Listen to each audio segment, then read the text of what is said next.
Good afternoon. Good afternoon, Swilberg and friends. What a great day. I am very pleased to have you all here on behalf of our Swilberg Neighborhood Association. I'm Judy Hay. I'm with the leadership team. In my profession as a pastor, we use the term hermeneutic of suspicion, meaning that when you're looking at a biblical text, you want to know who's missing, what's the context, what's the kind of narrative, what's the culture and the time, and the more you unpeel that, the more information you find out. So today, I hope that you will learn more about Blanche Calloway.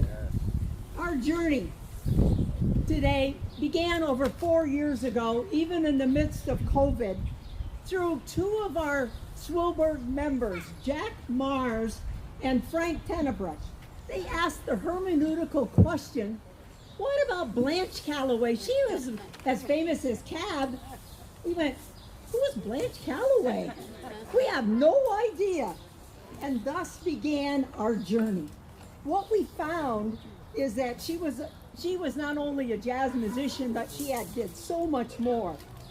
She was a very talented, brave woman of color in the early 1920s to 1960s. Their voices and stories were often overshadowed or ignored. Some things doesn't change, does it, women? Huh? In the 1920s and 1960s, she was a jazz singer, a composer, a recording artist, civil rights activist, a band leader. She managed a radio station. All right. Remember, women only got the vote in 1920, and our society was racially polarized. No wonder she struggled in the male-dominated, segregated society, and consequently, her narrative has been suppressed. I want to give you an example of what she endured. And it's a great story, and you'll find it on Wikipedia. It's not my own story. So she was on tour in 1936. She had to go to the bathroom, so she went. There was a gas station. She went to the bathroom. It happened to be a woman's bathroom in Mississippi.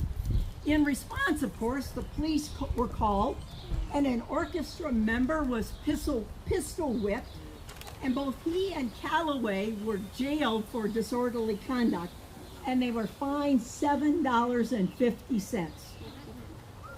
While the two were in jail, another member stole the group's money and abandoned the band, and here she was. Calloway had to sell her yellow Cadillac for cash to leave the state. Now, most of you spend more of that at Starbucks at $7.50. So Blanche was resilient. She never stopped singing or using her voice for justice. Her signature song, and if you get a chance to play it on YouTube, I Need Lovin'. It's a jazzy, toe tapping, just like her personality, just gonna feel that. She was, this statue that you're gonna see very shortly is our way as a neighborhood to honor her legacy and to ensure her accomplishments are recognized and celebrated. No more will she be hidden. We are going to lift her up. These t-shirts are for sale back there. But before I introduce our wonderful speakers here, I want to acknowledge several people in our community and our community partners who brought us to this dedication. First of all, this amazing Swilberg leadership team. Just raise your hand when I call you out.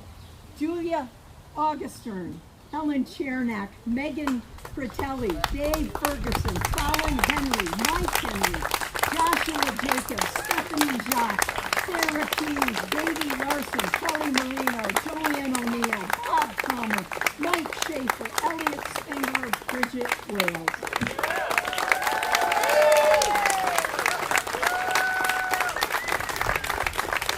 It is a gift to work with people who love the neighborhood, but who each do something. They put their hands and their feet and their heart into the project. But I want to acknowledge Mike Santini.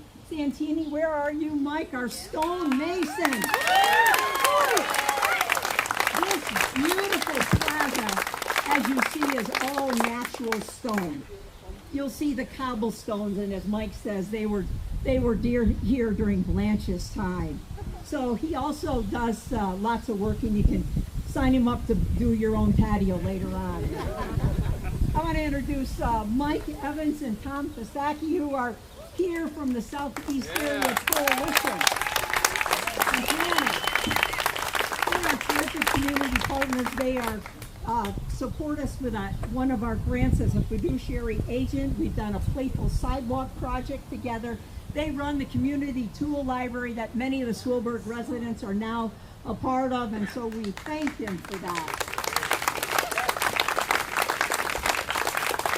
And Jeff Morzak, now if Jeff is here today, I want to pay tribute to him. He's the senior landscape architect for the city of Rochester. He made several trips to this park to look at the location because we wanted to protect the roots of these beautiful trees.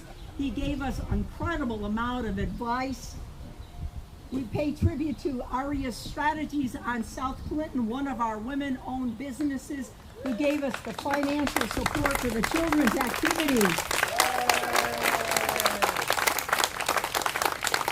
Sheila J's Dessert and Bistro on South Avenue. I'm telling you, she's part of the Women of Color Collective. If you haven't been there, y'all need to go there, because not only do you get warmly welcomed, but there are lots of gifts in that collective. But we are each going to be able to get a decorative cookie made by Sheila J's in honor of today. And Bubby's Barbecue. Terrell has been here early on last night and this morning cooking up chicken and ribs and his delicious mac and cheese. So make your way to the far corner there. And you've heard Uptown Jazz has already been playing in the gazebo, and they're going to resume right after the dedication. So, thank you. One of the people who couldn't be here today is Lieutenant Rob Wilson of the Goodman section. We have a wonderful relationship with the police department. They really respond to a lot of stuff, but Rob had unexpected heart surgery. He couldn't be here today. So he is recovering, but he's not enough to be here. And we want to thank the Neighborhood Service Center, particularly the Southeast, but Daisy Alderum, who is the executive director, and also Erica Hernandez. And our Monroe Fire Department is going to be here at 2 o'clock with Captain Dana Solinsky. The first responders are absolutely awesome. You know, they play with the kids, they talk to us. You'll be able to sit in the fire truck. So those of you who've always had this longing in you, you know. And a word of J. Francis J. Design and Apparel, better known as Josh Jacobs, who's in our booth. All the designs, many of our designs and all our swag. Many of our t-shirts and stuff are printed locally by Kitty Box Press, and we want to thank Ian for that. So we're all local. So our swag shop is open throughout the day, and yes, we take cash, Venmo. You know, you want to sell something, you know, we'll, you know, you got money, we got swag, so we take PayPal. And a couple other pieces, leaders of our NBN 6 neighborhoods who have stood by us on zoning issues, development, community police relations. Well, we have a laundry list, but Joan Lindbergh, Lisa Reagan, Lennis Valenti, Bob Thompson, and Linda Beyer represent all our other neighborhoods, leaders, and what a gift it is to have other partners who love the city and want to make it safe, clean, and livable for everybody. And for our city council, Mary Lupien is here. I don't know if there are other city council members. I know I can't see everybody, and it's always a thing when you start. And our county legislatures, I know Carolyn Hoffman has been a great supporter, in Albert Blankley. But most of all, thank you, Swilberg leaders, neighbors and leaders. You are the heart and soul of this community. So I'd like to introduce our speakers, who will at the end of their remark introduce the next person, and then finally the mayor will unveil Blanche. So let me introduce you to Bridget Wales. She's a member of the leadership team of Swilberg Neighborhood Association. She's a teacher in the city school district. We love our teachers. She has led Wilson Days through the U of R to appoint first-year students with this neighborhood and cleaning this park. Stacey Mrva, I'm telling you, our owner of Ironwood Studios. This is a woman welder. You got that, a woman welder. From just a picture of Blanche Calloway conducting her Joy Boys band, Stacey did an amazing job capturing Blanche's spirit. So we want you to ask her later how she does it, this welding. And Sarah Scott, Director of Programs and Park Stewardship. Overstakes the city and neighborhood partnerships. There's a lot of contracts doing something like this. There's a site review, there are permits, you know, there's Sarah visited this site in all seasons of the year, in the middle of winter, the spring, the summer, the fall, to get this off the ground. So thank you, Sarah. And Simeon Bannister, who I think is on his way, is the president and CEO of the Rochester Area Community Foundation. Simeon is a resident of the South Wedge. He's done extensive research on redlining and racial equalities, which fits right into what we're talking about today. His commitment to diversity, equity, inclusion is foundational to his work. The Rochester Area Community Foundation has been an amazing partner providing funds for this project, and they just awarded us another $2,500 grant through Neighborhood Grant to do some more community activities. Thank you, Ben. And Eric Van Duzen and I go back a long way, back in our time in the South Wedge. He is from ESNL, the manager of community impact. Throughout his career, Eric's commitment to building strong neighborhoods, community investment, and partnerships has been unwavering, and I'll witness to that. ESNL awarded us a grant of $6,100, which was another piece of this funding puzzle. Those of you who do community things, you know, you hustle money. Then you have got to have great partners who can see a vision with you. ESNL also funded the decorative benches all along South Clinton Avenue, made by Stacey Mrva. Here we see the South Clinton Merchants Association, and our pig bench is by Highland Diner. And we are very grateful to have members of the Calloway family here. We anticipated Cecilia Calloway, Blanche's niece, would be here. Sarah Keys has been working with Cecilia for over a year. Unfortunately, this month she fell and broke her hip and can't be here. But we are fortunate to have Peter Brooks, Patrice Monroe, and Michael Monroe from the Calloway family being here with us.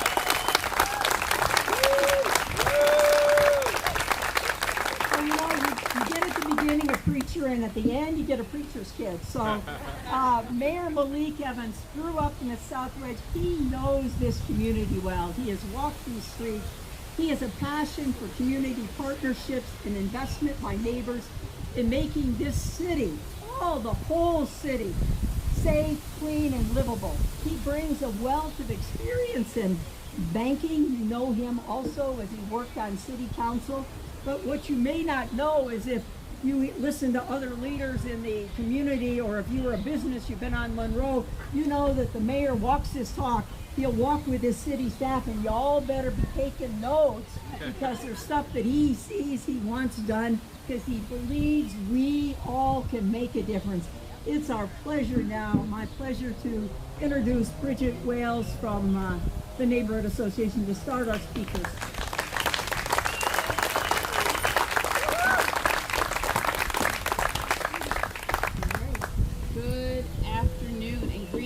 Everyone, thank you. I'd like to say greetings to the Calloway family who have traveled here to Rochester to be representatives of their great family legacy and to take part in this momentous occasion. I want to say hello to every family member, every neighbor, all the leaders in our community, and to the Schoolburg Neighborhood Association, our local officials, and to our Mayor Evans. Thank you. As a teacher, I'm going to do a little bit of history because happy Juneteenth to everyone. All right? So this is really special that we're having this right now during this Juneteenth celebration weekend, because when everyone is not free, then we're all not free. So we have to understand that. So we are freeing Miss Blanche Calloway from obscurity. She was known by her family, and here we are talking about history. And I'm going to quote from Freedom and Democracy, A Story Remembered, and it's a textbook written for the Rochester City School District curriculum for our students in elementary school, and it's written by Dr. Goodwin. And this quote says, "When you study history, you're learning stories from the past." The word story is in the word history. Stories can differ based on who is telling them. A good story is one that is as truthful as possible. To tell a true story, every group of people who are part of that story needs to be there. Here in this park, Mr. Calloway is a part of the story that we have honored for many years. We've honored his story. We know he lived right here on Sycamore Street, and he made beautiful music, which made him very famous. But the truth is that he was a part of something bigger that supported him in becoming and being the great musician that he was, and that was his sister, his family, his older sister, Blanche Calloway. To be very specific, Blanche Calloway, who was perhaps the greatest musical influencer before Instagram, before TikTok, before YouTube influencer, she influenced her brother, who was a part of her family. They were together here on Sycamore Street and then in Maryland. So it was the biggest influencing of her thing during her time. She was ahead of her time. She was making her own music. She was traveling the country. She was performing and leading bands during a time when women were not supposed to know that they owned their own selves. Miss Calloway's story exemplifies many of the 7 principles of Kwanzaa, which many of you think of as a Christmas time thing. It is not. It is something that is, there are principles that we can live through and we live through throughout the whole year. And one of the principles that she exemplified, of course, was kuumba, or creativity. But she also exemplified kujujakalia, and that's the principle of self-determination, which means that you define yourself, name yourself, you create for yourself, and you speak for yourselves. Ashe. Miss Calloway defined herself as an artist. She defined herself through her agency, her ability to make good decisions, and to move herself in the right direction in spite of the obstacles that she had to endure as a Black woman creative. She did not stop. She never gave up, and she never gave in. Today, we are telling the whole truth of the Calloway family, because all of the people who are part of the story are here, at least some of them. Miss Calloway is being brought back to Otto Hindenburg Park, where she will be remembered alongside her brother as a great musician, a band leader, a creative, and a human being who belonged to a family and who has a history. Thank you.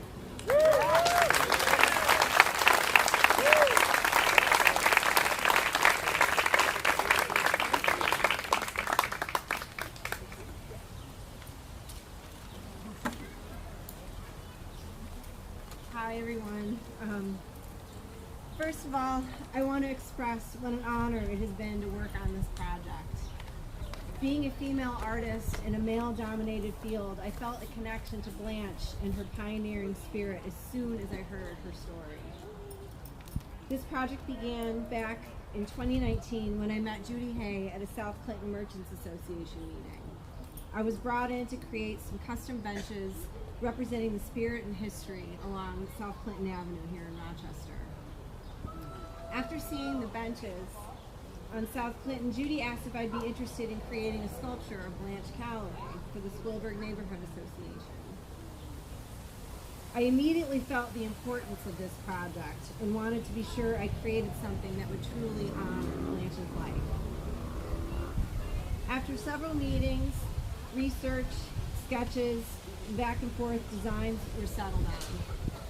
I modeled this pose after a gorgeous dynamic photo of Blanche that you'll have to Google it after we see her. It's incredible. Her smile, her spirit. I wanted the style of the sculpture to capture the essence of her music and the strength of her divine spirit. I sculpted this piece using mild steel that I bent by hand.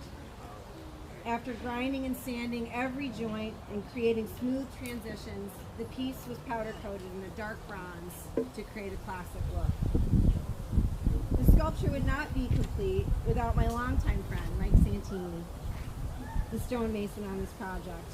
Mike took special care to find the perfect stone for this project. He chose Medina sandstone, which only exists in western New York. It was discovered when they were digging the canal out and was mined as building materials in the 1930s, which makes it a very appropriate type of stone for this project. The base was carved from two very large pieces of antique reclaimed Medina stone, and he also created the plaza that she's sitting on today. I hope this piece brings Blanche Calloway the attention and recognition that she deserves. And this has been such an incredible honor to create this sculpture for the Sloberg neighborhood, and truly feel grateful to be able to be a part of something so special and amazing. Thank you.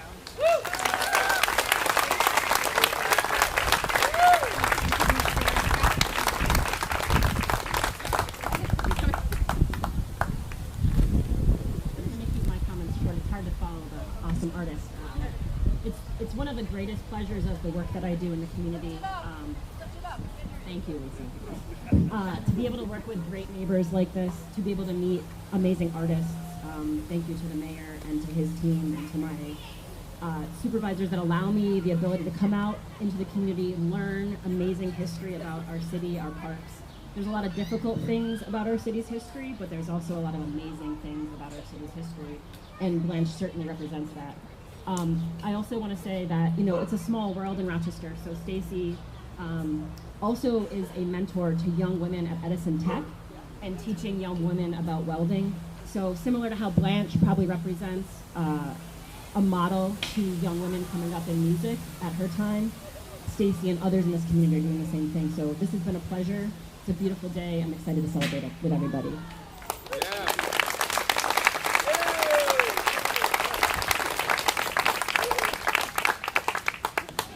Good afternoon. Can everyone hear me?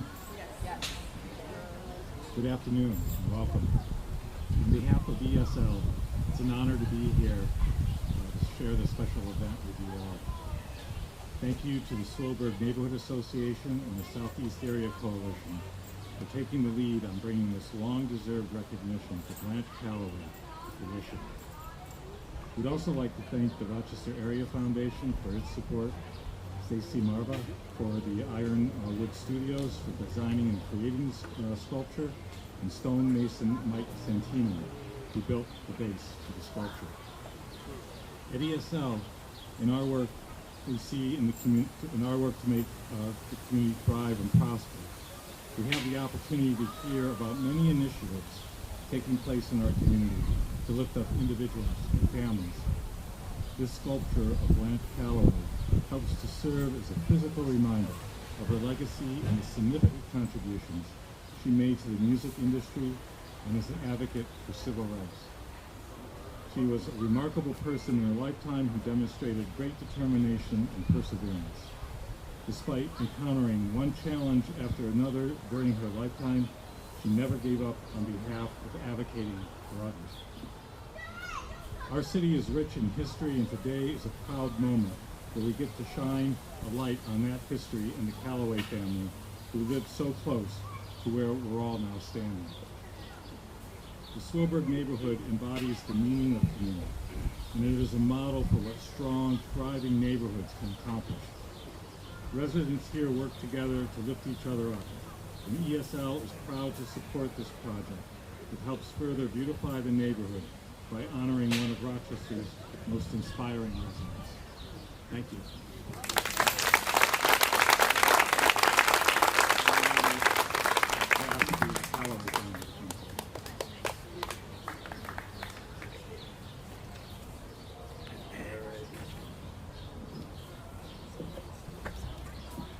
So, as you heard, Cecilia Calloway was unable to make it today, and so as a result, she asked my mom, Kamei, if she would write or give some words.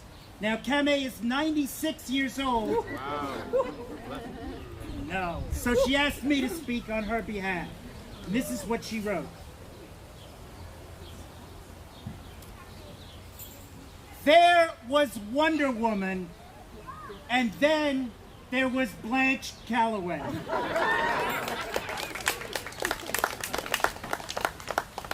Many names followed the Calloway name, as Blanche was married about 4 times.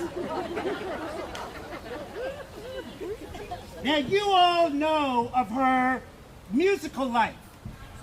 First woman to lead an all-male band, singer, dancer, songwriter, performer extraordinaire.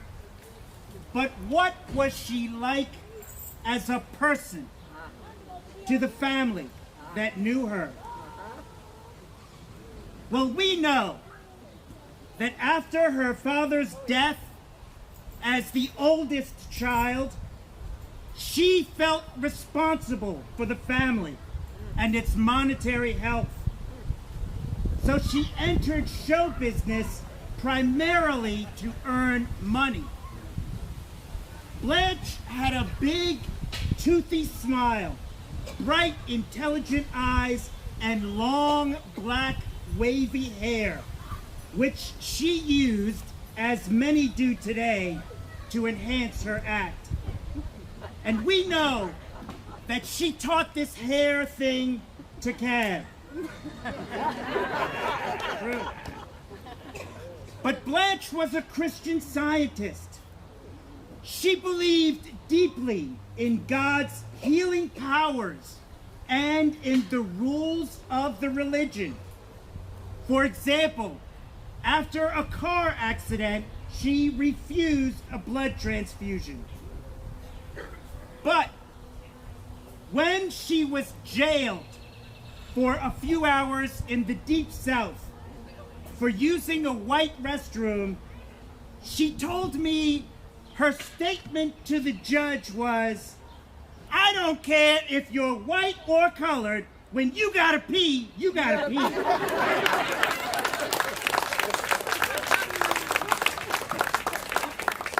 The judge dismissed the charges, and Blanche stepped up her donations to the NAACP. Amen. Blanche had a beautiful body, firm, flexible, and curvy. She could do high kicks and splits. Blanche was the toast of Chicago when she worked there with Louis Armstrong. They loved her in Europe, where her friend Josephine Baker and Bricktop caught her act while she was there. Blanche was also a great cook and housekeeper. She was neat and organized. She brought her mother a house on Butler Street in Philadelphia at the height of her career. She was always generous, supportive, and loved her family.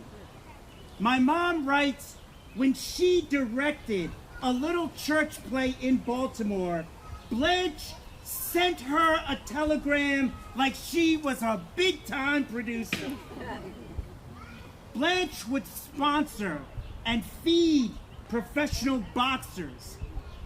She was on the board of the Urban League and sold Afram products.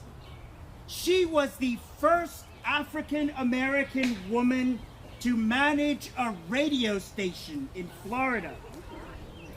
Later in life, an old boyfriend with deep pockets bought her a house in Baltimore near her sister, and he paid for her medical needs.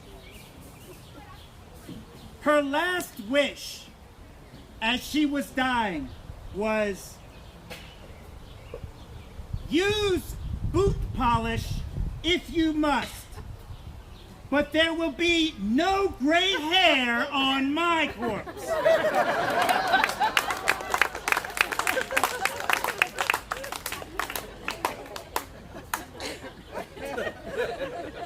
Blanche mastered all, and we, the family, miss her, and we will forever be grateful to the city of Rochester and for all of you for this beautiful remembrance of her full and contributing life. And she writes, as I was writing this piece, I realized I had it wrong. There was Blanche Calloway, and then there was Wonder Woman.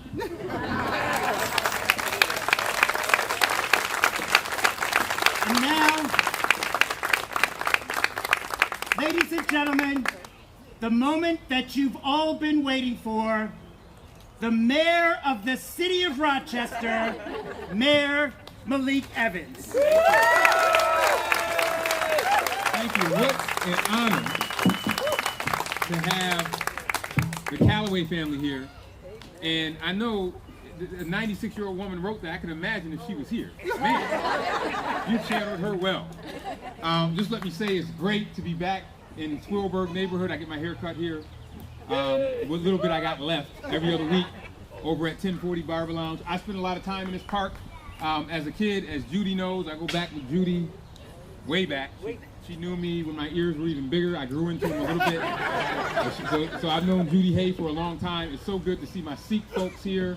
All of you here. All of this is the representation of collective work and responsibility, of everybody working together to be able to get something done. And that is what it takes. Because when Judy did all those thank yous, that was important. I know it probably was long. You probably were saying, how many more people is she going to thank?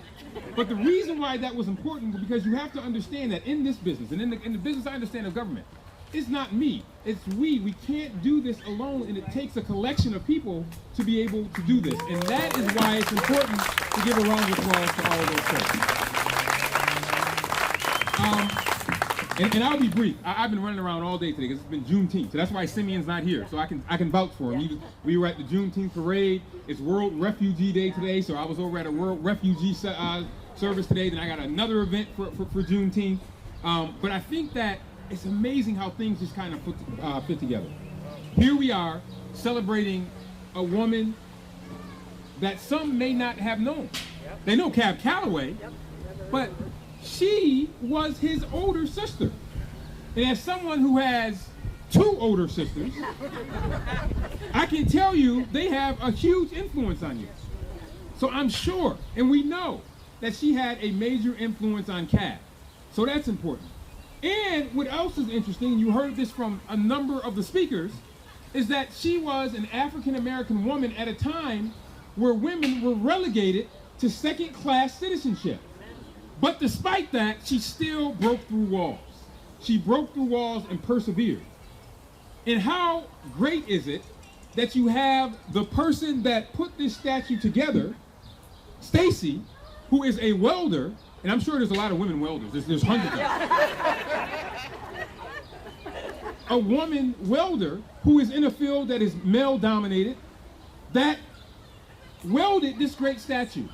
So when we get ready to pull this cover off, what I'm picturing in the future, and there's a saying that says if you can believe it and conceive it, then you can achieve it. What I'm hoping is that some little kid, maybe a little girl, will be walking around here and will say, who's Blanche Calloway? And that they will Google or they'll scan a QR code and they'll see all that Blanche Calloway has done, and that will inspire them. And then they'll ask, who the heck did this statue? And then they'll meet a young woman welder, and they'll say, I didn't know a woman could be a welder until I met one. And that is a powerful testament. That is the powerful testament. And then the icing on the cake is that we are unveiling this on Juneteenth. So I think that is poetic justice. So thank you, Calloway family, for being here. Thank you all for being here. Let me again just thank the city team for all of the work that they put together, but more importantly for all the community members here that continue to put in the work, so that way we can have the success. Because we all know the only place success comes before work is in the dictionary, and you all have been working. So before I pull the cover off the statue, he ended with a quote from Miss Calloway. But here's a quote from Harvard Magazine that Miss Calloway said, and she had this in her scrapbook. And she said, her scrapbook testifies to the confidence and verve she displayed as a performer despite the obstacles thrown her way. And it said, quote, "How am I doing? You're asking, baby?" Notes the handwritten quotation in her scrapbook. "Well, just listen to the applause, and that's telling you." And I think that is great. And we're going to have a great applause when we pull this cover off. So is it okay for me to pull it off? Okay. Yes, And I think I got instructions to do it slow.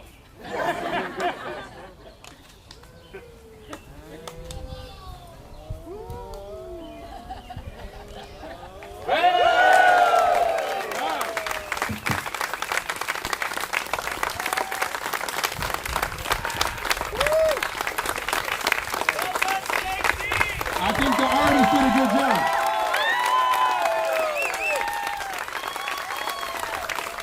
How inspirational. Thank you, everybody. Thank you.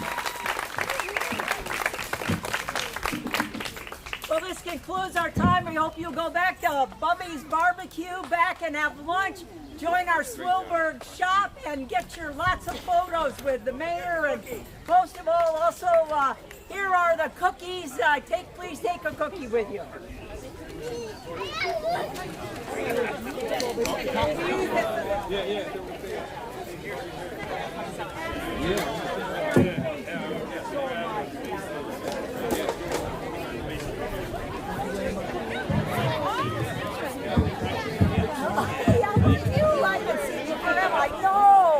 Good to see you.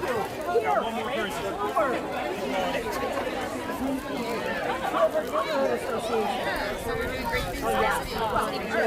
Hey, Daisy.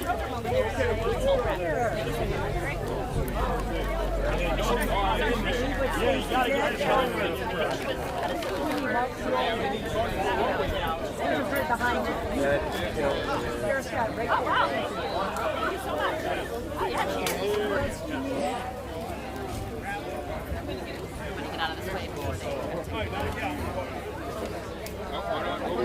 Judy. That's fantastic. Oh, You did a wonderful thanks, job. Jim. Yeah. You didn't miss a trick. Hey, you did a great job having a daughter like that. And then let's switch over this side and get out over here.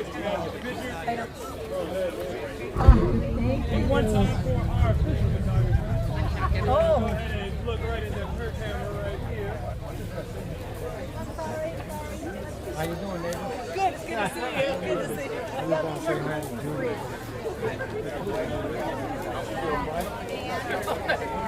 No, I didn't.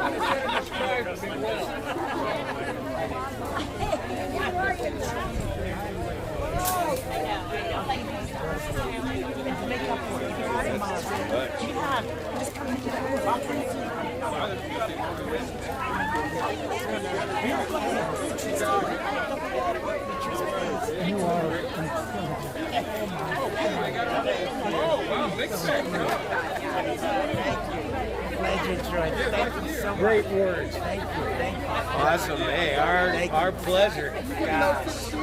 It's awesome, man. We live like 2 blocks from here. Oh, wow. Come here all the time. Have a nice afternoon. Thank you, sir. Enjoy.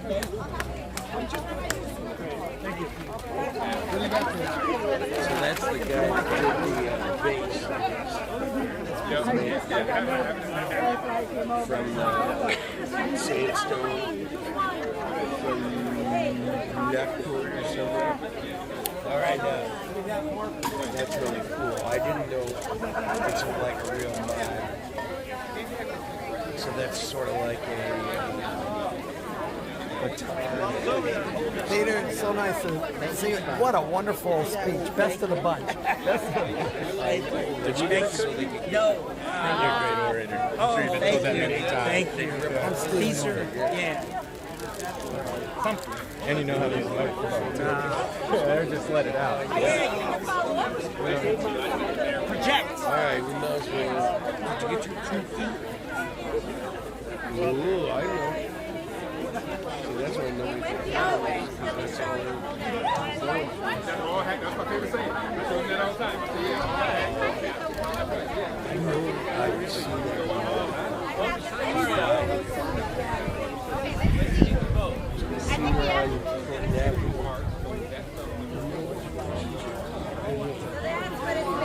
Yes, that's very right. I've been to many meetings. I'm glad you are. It's great to meet you. I talked about you. Great job. How'd you make yourself? Yes, Hey, there he is. Hey, buddy. Good. What's new? Isn't it beautiful? Yeah, right. One of my favorite movies was The Blues Brothers. Oh, wow. And, which is like good. I just told him what a great speaker. Oh, yeah. Yeah, he was always known. That's right.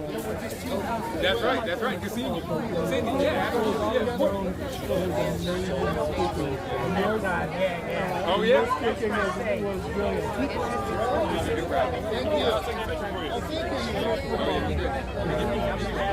Yeah, I love my neighbors.